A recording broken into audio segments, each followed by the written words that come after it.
Hey there, Doug here. This week's bonus interview is with up-and-coming actor Patrick Harney. Patrick was real cool. We talked about how growing up, he didn't even really want to do acting until he was convinced he was more into sports.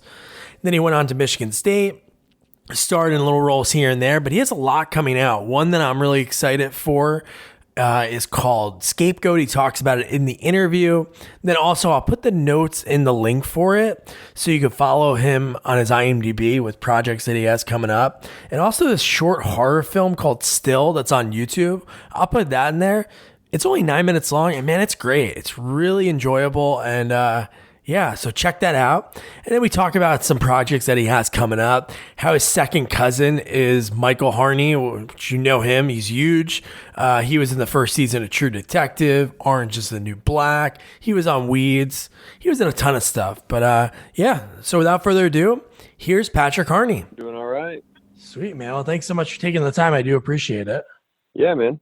Cool, man. So what I like to do with these is obviously I love film. I have the podcast I do, we talk about movie sequels and I interview folks with them, but having a lot of fun interviewing other people that really just are on the brink or just getting started in their career. And I think it's really exciting and fascinating to be able to find out, what makes this person tick, like why they got into it and how they got started. So just like any good story, where does your story begin? Where did you grow up?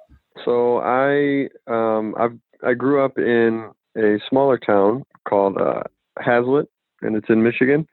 And I started doing I kind of started out in sports and stuff. And I was doing basketball, football, track, baseball, and then I had a friend that told me, hey, start, you should go out for the musical. This was in 8th grade. Said, hey, you should go out for the musical. And I was like, I don't really want to do it. They said, just try it and see what you think.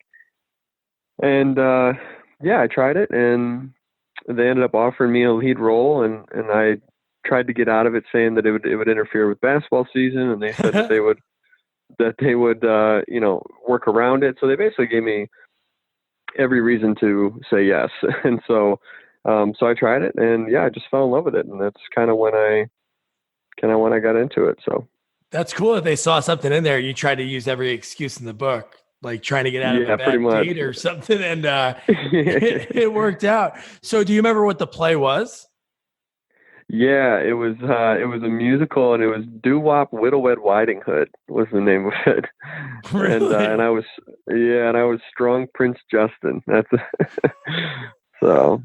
Yeah. I'm sure there's a VA because how old are you? You grew up born in 95, right? Yeah. So I actually turned 24 the 26th of this month. So there's got to be a solid copy. Like when I grew up, even though we're not that much apart, I was born in 86. The VHSs don't last that long unless like parents convert it to DVD. It's pretty much their shot. Like you go try to watch them now. Me and my wife tried to do it a few years ago with like her old like dance recital tapes, and it looks absolutely horrendous. It's the quality. But I'm sure there's some good copies of little Doo-Wop, Little Red Riding Hood. I don't know, man. I haven't seen any copies of that or anything in a long time. So hopefully there's not. But no, watch. If fingers crossed, obviously this is your goal, obviously to get a big role and be in a big movie. If that happens, every tape will come out of the woodwork, and people will be like, "Oh, I knew him when." Oh man. Well. If that happens, then whatever, So from there, from 8th grade when you started, did you continue doing plays and musicals like in high school? Yeah. I did the musical every single year. So let's see, freshman year we did The Wizard of Oz. And then sophomore year we did Joseph and the Amazing Technicolor Dreamcoat. Okay. Junior year we did Damn Yankees, and then senior year we did Kiss Me Kate. So I did musical theater, and then I did one show in college. It was a local community theater called Dogfight. But that was pretty much the last year that I did musical theater, and I kind of switched over to film after that. However, I have kind of been missing, the musical theater and, all the live stuff. So I might try to go back to that. I was thinking about maybe trying to do another show next year, but I don't know. We'll see. But yeah, I don't know. I mean, it's just, there's nothing like the energy from a live audience. However, I would get so like nauseous and and just so anxious and nervous before, like right before every show. Yeah. That was kind of what made me want to switch over to film, was because I don't get that way with film. You know, I'm a lot more comfortable with film. Yeah. And so it was more so just like I'd kind of had enough of the you know, feeling like I'm gonna barf my brains out on stage, you know, beforehand. So Well, you know what you know what they say. If you ever watch any documentaries on like any live performer, but especially comedians, they get that pit in the stomach still, even after 20 years on the road. And are you familiar with who James Taylor is, the singer, songwriter? Yeah. So I interviewed a guy that was his like bodyguard when he used to go on tour. You gotta think this is like the mid 70s. James Taylor was already big, huge at the time. And he said James would get so nervous before he went on stage. So this guy is like friends with the guy that I interviewed him like a couple months ago, this guy, Richard Norton. He was good friends with like Chuck Norris. But anyway, make a long story short, he goes, you should start training. So he would, this is mind blowing, but he used to set up a punching bag wherever he was playing, whatever state, whatever arena, whatever city. And before you go on stage, he would punch a heavy bag. Really? Because he was so nervous because he needed to like get that nervous energy out. And then he would go out and be James Taylor. So no, I'm sure if you go back to it, I'm sure you're going to have that same, you're still going to have that pit, but I'm sure honestly, I could not imagine doing what you did, like doing musical theater, especially in front of your peers. I've done some improv comedy when I lived in Portland, Oregon. That was in front of strangers, and I was kind of nervous, but I could not imagine like if eighth grade Doug in front of like, dude, I would like be flipping out. Well, and it's funny because like just before the show, you know, I'd be with the cast, with the rest of the cast and everything, and I would have to like isolate myself for like 5 or 10 minutes just to try to like calm myself down. And everybody probably thought I was being some big diva or whatever, but really I was just trying not to throw up on their shoes, you know? Yeah. And yeah, I mean, it was crazy. Like I genuinely like just hated that feeling. So that was part of the reason why I switched over. But yeah, I don't know. With film, I think I like film more just because, you know, you get to play around a little bit more and you have that freedom to, you know, if one take's not good, then you can like stop or finish out the take and then just be like, hey, can I run that back? Whereas, you know, in theater on a stage, you got one shot on the night and that's it. True. You know? Or if there's a late show, then you could try it later. But since you're going through since you're going through and remembering all that stuff all at once, which I know you are for a film as well, but it's not that crunched together. No, I get it. No, that makes a lot of sense. Especially you could try different things, but like you said, you can't do that when you're on stage. So how far after when you were thinking about making that switch is the first credit IMDb? I don't know if you had any other roles before that, but it's sort of late, and you played Vince. Yeah, so that was the first film that I'd done. It was through a program called Theater to Film at Michigan State University. Oh, cool. And basically what they would do was, I mean, I guess long story short, a class would write a play, they would cast it and perform it, and then another class would take that play and they would turn it into a screenplay. They would cast it and then shoot the movie. So I came into it when the movie was being shot.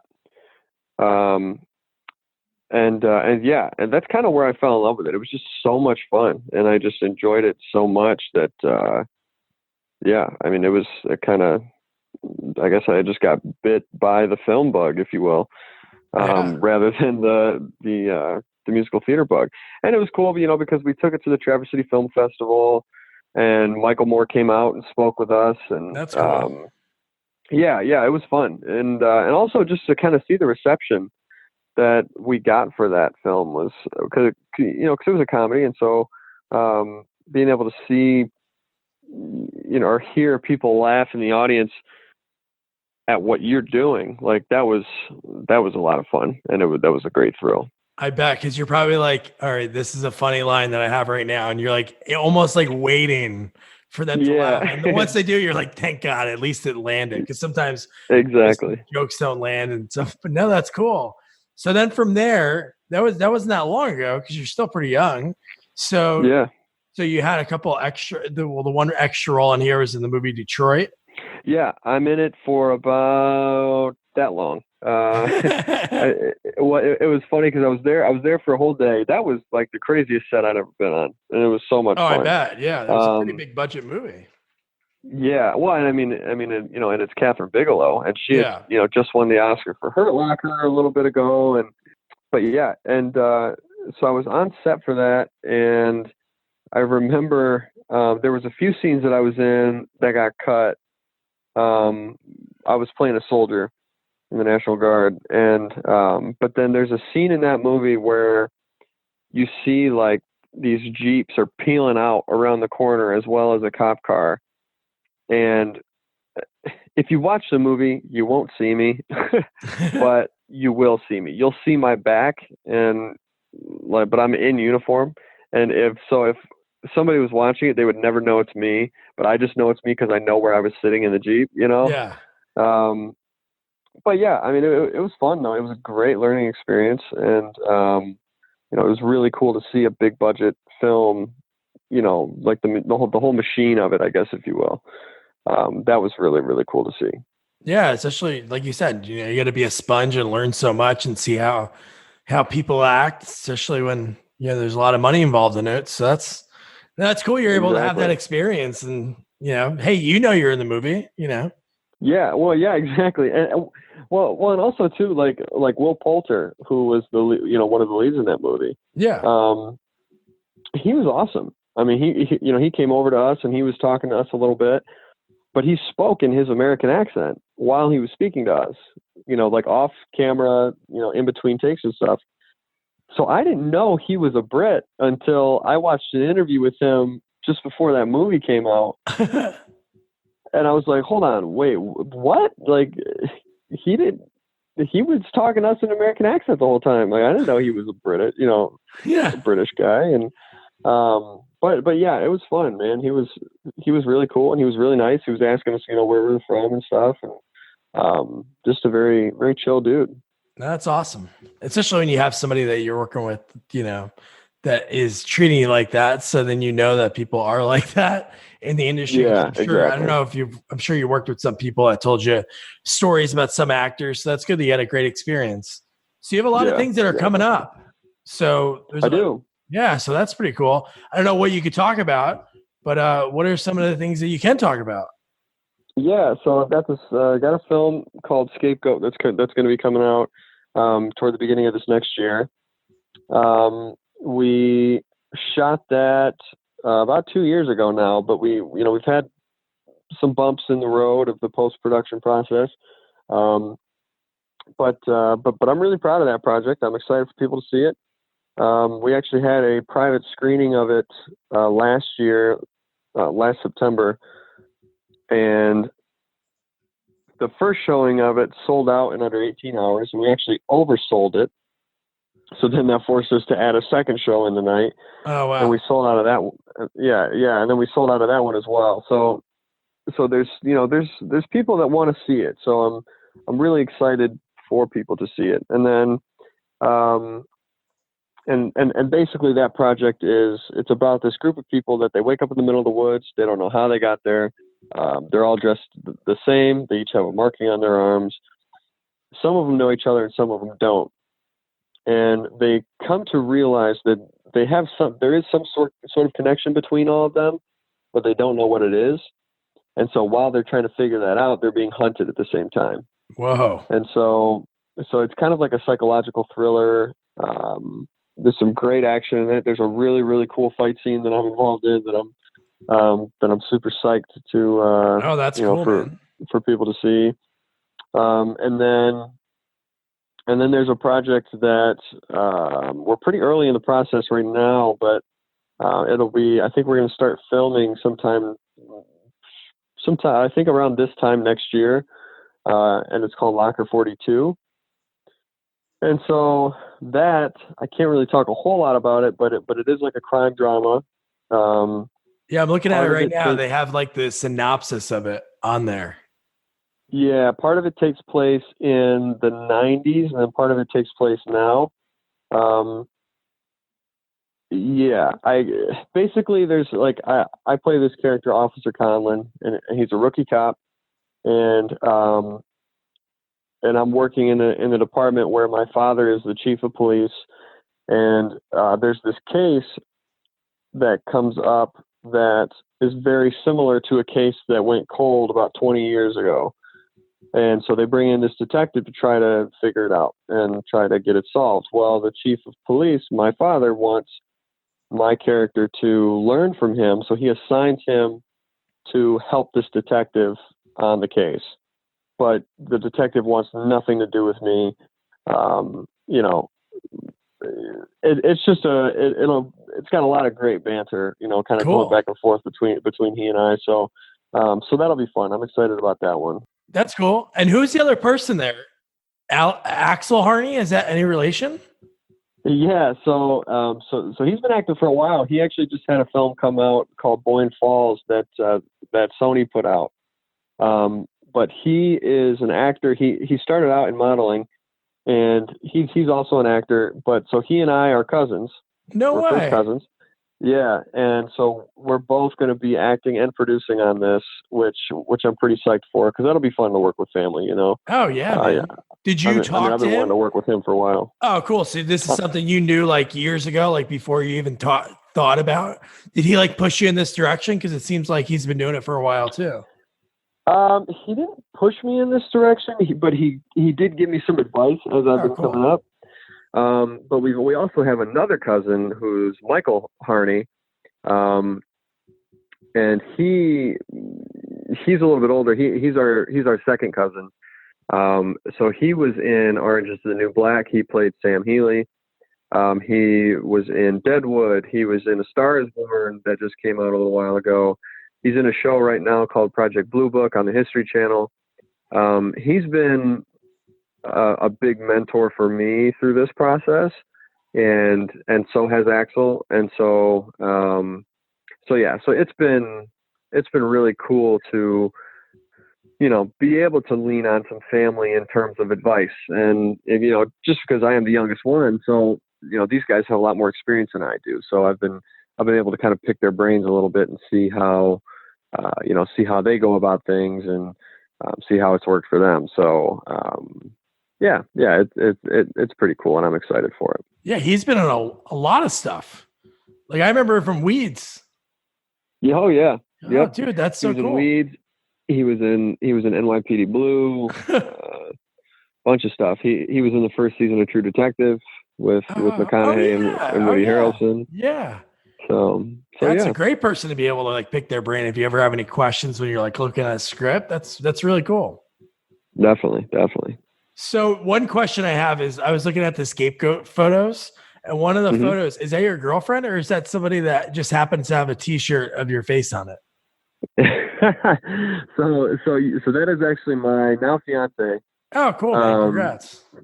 Thank you. Yeah, she that was us at the premiere last year. Oh, cool. She's surprised. I didn't know she was doing that, but she had a t-shirt made with my then headshot on the shirt, and she wore it to the premiere. So, but yeah, that was funny. That's got to be awesome. Just having somebody that's big when you're doing anything in life, to have like a partner that supports you, and it just makes things go a lot smoother. Oh my gosh, yeah. And too, like, she's a big like motivation. Like, you know, she kicks my butt sometimes if I'm kind of getting complacent or whatever, and I'm just you know, and I'm just not really moving forward on anything. If I'm getting lazy, she'll be the first one to kind of be like, "Hey, you know, like, what are you doing? You know, get your butt in gear." That's so good. Yeah, it's good. Yeah, it's good. Yeah. So where do you think Scapegoat would be? Like where? Obviously, you don't know exactly. Do you have an idea where it would be yet? Like if it's gonna be like on a streaming platform or for sale online or something? Yeah, so it'll be in stores. I'm hoping we can get some sort of limited theatrical release, but it will be in stores for sure. And then I believe it will be on a few of the streaming services. Which ones, I'm not sure, especially with all of the new streaming services that are coming out. Yeah, a lot of them. So I don't really know how that's going to work, but yes, it will be available to buy online as well. So Sweet. No, it looks the movie poster and just reading the synopsis and you explaining it looks pretty freaky. mhm. It looks like a lot of movies, you could like put a couple movies together and like kind of get what a movie's about. And for me, it just Mhm. like Saw, but kicked it up the notch. Especially you wake up in the middle of nowhere and you're being hunted by some psycho while you're trying to figure out how you got there, Yeah. man. That's pretty cool. Yeah. Well, and two, like the fight scene that we had, we did all of our own stunts for that film, and we shot that fight scene. It's in the film. It's really only like a 3-minute fight scene, but we spent about 11 hours in a day filming it, rehearsing it, and by the end of it, man, we were bruised, cut up, because it was just out in the woods, and we were just fighting out out in the woods. I mean, we had a small pad, but it wasn't thick by any means, and yeah, we were just kind of going at it, and we had kind of just decided, like on the day, we said, yeah, this may hurt a little bit, but this is gonna look freaking sweet. So let's just go to town and see what happens. Um, there were a few punches that connected, for a few of us, and definitely got the wind knocked out of us a couple times. And I'm pretty convinced, I never got checked, but I'm pretty convinced I had a pretty heavy concussion afterward, Oh and man. but yeah, man, it was fun. It was a lot of fun. No, I bet. And then the other thing that's on here is DPD Echo One. Yeah, DPD Echo One. That was a short film. It was meant to be a proof of concept video. Oh, okay. That was going to be turned into a series. Um, I don't really know where that stands as of now. I'm just kind of doing my thing, and if I get a call, then so be it. But that you can find on YouTube. It's like a Oh, cool. 17-minute video, and it's pretty good. And then there's another project. It's called the Denny Dooley Story. That's on there. That'll be coming out, I believe, at the end of next year. It takes place in the late 60s, early 70s, and I play this character named Chick. He is the lead singer of this like hippie garage band. Whoa. And yeah, that was a really, really fun character to get into. Wait, I is that filmed you with the back beard and the long hair? No, that's Oh, not me. okay. Okay. That is Dennis Marin. But yeah, so I had like this like goatee. It was like the long sideburns. I was rocking a bandana with this like crocheted like poncho thing, and was wearing some moccasin boots and some aviators. I don't know. It was a really, really fun shoot, Oh, that's and a very awesome. different character than I've played before, which was cool. So that's awesome, man. So here's one question I always like to ask people, and it's really fun when people are, whether they're in the beginning of their career, the middle of the career, or they've been acting for 40 years. And I always get different Mhm. answers. So you've, even in your short time and, when you were doing musical theater and plays, you've played a bunch of different characters. What is like one type of character or like a genre that would be like in your wheelhouse? Let's say like a big budget, production company said, "Hey, Pat, Mhm. whatever movie you want to do, we have the money to back it." Is there like a genre that you'd love to star in? I would love to do a World War II film. Okay, nice. That's like my goal. Just because I loved like Saving Private Ryan and Fury, like those movies, were just so good. And there's something about those movies that I think that they really I think they really captured the sense of brotherhood that there was then. I think they captured them really, really well. I don't know. I mean, I've had a lot of family in the military. My grandfather was in World War II. I don't know. I think I've just always wanted to kind of pay homage to the the guys that died and the guys that fought for our country, and I mean, really, this goes for any time, Yeah. um, but there's just something very intriguing about World War II to me. Just the fact that, I mean, I guess it's in the name, but really, like, the whole world pretty much was No, at I war, know. Yeah. and and the fact that, you know, it seemed as though that everybody here in this country just banded together and everybody did their part, whether it was fighting over there, whether it was, you know, working here to in the metal factories or whatever, and melting things, you know, down to make more machinery and to send over. And I don't know, there was just a certain pride in the country that that I really admire. And so, yeah, that would be my thing, would probably be like a World War II film. Yeah, and it's funny that we're talking today because so we have a 9-month-old baby, so we don't watch anything that we have to pay too much attention to when we're playing with her. So Mm-hmm. we always put something Mm-hmm. on in the background, and we watch American Pickers on History Channel, and Oh yeah. they had something yesterday. It's funny. It's exactly what you said.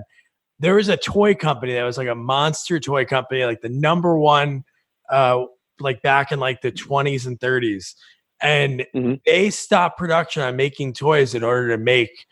I think it was they switched everything over into making like wasn't guns, but it was some kind of I don't know if it was planes. It was something like super intense. They basically shut everything down to put all their workforce into making like tools and weapons for the army. So it's like, and then they went out of business after that. I think it goes to what you said. And it's funny that we're talking today because they basically were like, you know what, we care more about our country because obviously if we didn't win, we would be, yeah, you and I would be German, right? Talking German right Yeah. now or Yeah. Japanese. So no, it is true. And it's crazy that it wasn't that long ago. Like a lot of these big wars, and I know we're always at war, but that one, like you said, it was intense the way the whole way. And I think it's a cool era. Like my grandpa was in the Navy, so I get it. It's like a connection to that. So I hope one day you get that opportunity, man. That'd be really cool. Yeah. Yeah. Well, when it's funny that you said that, because my grandfather was also in the Navy Oh, okay. in World War II. He was on the first ship to go back as a Japanese after Pearl Harbor. He was on the USS Dayton, and and um, and yeah, I don't know. It's just yeah. To me, there was a pride in the country then that I feel like you don't really see a whole lot anymore.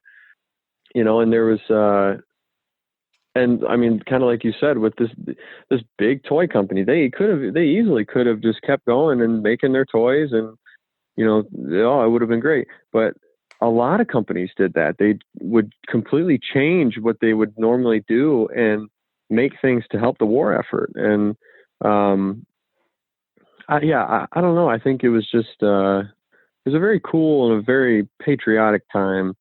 Um, and I also love the depiction of like the different the different people like in those World War II movies. You got the characters, you know, you always got that guy from Brooklyn, right? Yeah, yeah. You know, and and you always got that Southern guy or whatever. And I don't know, there was just I don't know, it was just a cool thing. The guys they took pride in where they were from, you know. Um, yeah, I don't know. I'm just a big World War II nerd, so. No, that's cool, man. No, history is awesome. Yeah, my buddy when he was in the Navy, he said that's what it was when he got to like boot camp. He said that's how you were defined. Like he was called Jersey. They had one guy was from Texas, so they called him Tex, and it was like a simple, I guess, rather than remembering names, they would remember like regions where they were from. But no, that's what's cool Yeah. about those movies, and I'm sure it was really like that. I'm sure there were so many people that were like smushed together and sitting in like Yeah. close quarters having to like just they're thrown into it, and it was a scary time. I couldn't imagine. And just think Ted Williams, Joe DiMaggio, those guys went over and like during Yeah. the heights of their career because Yeah. they cared. Exactly. It was something much bigger than them. Oh no, definitely. So here's one last question. Thanks so much for taking the time. If you weren't doing this and going this route and loving what you do, is there something else that you'd be doing right now? Is there anything else that you're gonna go to school for when you were younger? I did want to be a detective. However, I came to realize very quickly that I was basing my knowledge of what detectives do off of television and movies. Your second cousin on NYPD Blue, maybe? Yeah, exactly. And so I more so saw it as like, I spoke with a detective and was kind of asking him some questions and everything. And he goes, yeah, 90% of what I do is paperwork. And I was like, that sounds terrible. So in my head at that point, I was just like, all right, I'll just play one on TV. How about that? Yeah. You're like, wait, so it's not 95% of stakeouts and eating takeout food in the car and just watching people? Exactly. Yeah. Well, that's awesome, man. Well, I'll keep tabs on you. I'm sure you're on like social media and stuff. So I'm sure I'll find you. And I'll keep I always like follow people's IMDb pages. So I'll keep tabs on Scapegoat because it looks pretty cool. And awesome, man. I really appreciate it. Yeah, thank you, man. I appreciate your time. Man, wasn't Patrick so down to earth? He's one of those people that you root for, so I wish him the best of luck. Follow him on social media. I'll put all the notes and the links so you guys can check him out. And don't forget your homework for this Thursday, and it is grueling homework. And this is the first time I've said that, but it's Super Babies 2, Baby Geniuses. Whew, that movie... It's kind of rough. It has a pretty good cast. There's some silliness to it. There is some funness. You could see Jon Voight, the way he acts and tries to hit a home run every role. And his accent in this is one you do not want to miss. Don't forget to review, rate, share our podcast, and subscribe so you don't miss out on all this awesome content and all these interviews that we have. And don't forget to follow us on all social media at Sequels Only and our new website, sequelsonly.com. Good night.